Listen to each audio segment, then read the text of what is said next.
the state. The attacks on Mango, Bokos, and Barkinladi local government areas killed more than 200 persons. Funam Joshua reports.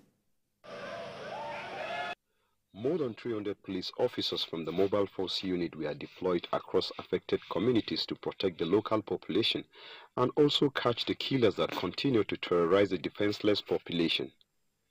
President Tinubu's directive was for security agencies to immediately move in, search every stretch of the zone, and apprehend the culprits. Police authorities in Plateau say they have made first arrests of some persons wanted in connection with the brutal murder of more than 200 locals in Plateau communities. By the grace of God, out of those names that were given, we have been able to round up 8 suspects. It was 7, but an additional suspect was brought in from Mango. A former governor of Plateau State, Joshua Dariye, who was at the helm of affairs between 1999 and 2007, he believes the arrest of the perpetrators will be a huge relief to the victims still grieving their loss, and he commended President Tinubu's swift action to tackle the crisis. For how long? People are living in fear. Even if you ask them to go, where will they go and stay? Have they given them enough materials? They need roofing sheets, they need seats, because they wickedness, they burn their houses, they maltreated young people, kick them like ball. And we will look at this thing with a futuristic eye, because the victims of these killings today may end up becoming the terrorists of tomorrow. So whatever Mr. President needs to do within these 4 years that he has as the President of Nigeria, he needs to ensure that the child on the street feels safe. We also spoke to a security expert that talked about immediate measures that must be put in place to bring an end to the incessant killings in rural communities of Plateau State. You suspect somebody to be part of the crime or to know something about the crime, you pick up the person. And from your investigation and interrogation, you would get to the root of the matter. With the encouragement, hope, and assurances given to the victims of this dastardly act, we're hoping that these efforts will be sustained to see the end of this reoccurring situation across the selected communities. From Joshua, TVC News, Jos. And staying with security concerns, the police in Nasarawa State have opened an investigation into the attack on a shopping mall in the one-man village area of Mararaba, which led to the death of at least 4 persons. The Tuesday night attack has triggered fear among residents and business operators in the community that share boundary with the FCT. We have more in this report.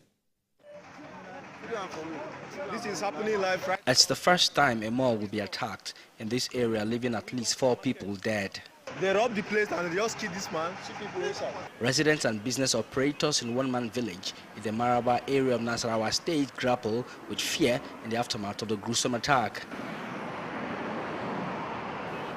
No one is willing to speak on camera. They rob people, they kill everybody. So please, I beg.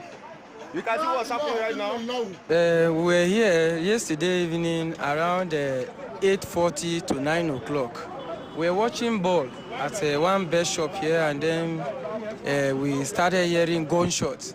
So we thought it's a knockout shooting for celebration of New Year and Xmas.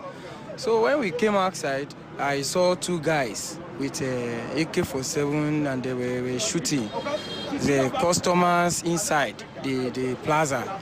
And then the other one I overheard him when he said, "Come outside, let's go, time is running out." And then he pursued one man outside, and then he was shooting him on the ground. Say, you don't want to die, Abi? You don't want to die, Abi?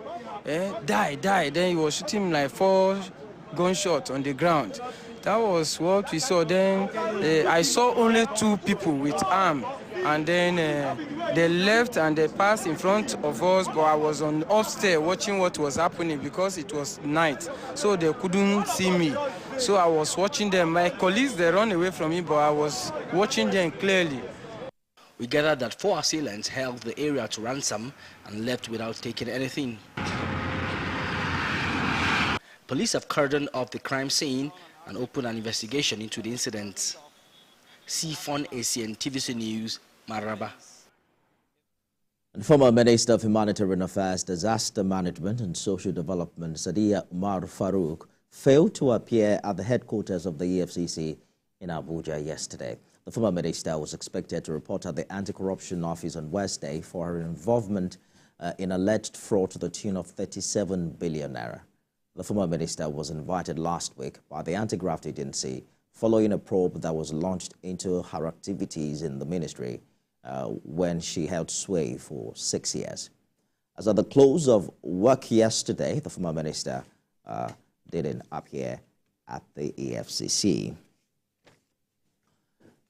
And just about 10 months after the last general election, conversations have already started on the need for another round of amendments to the 2022 election.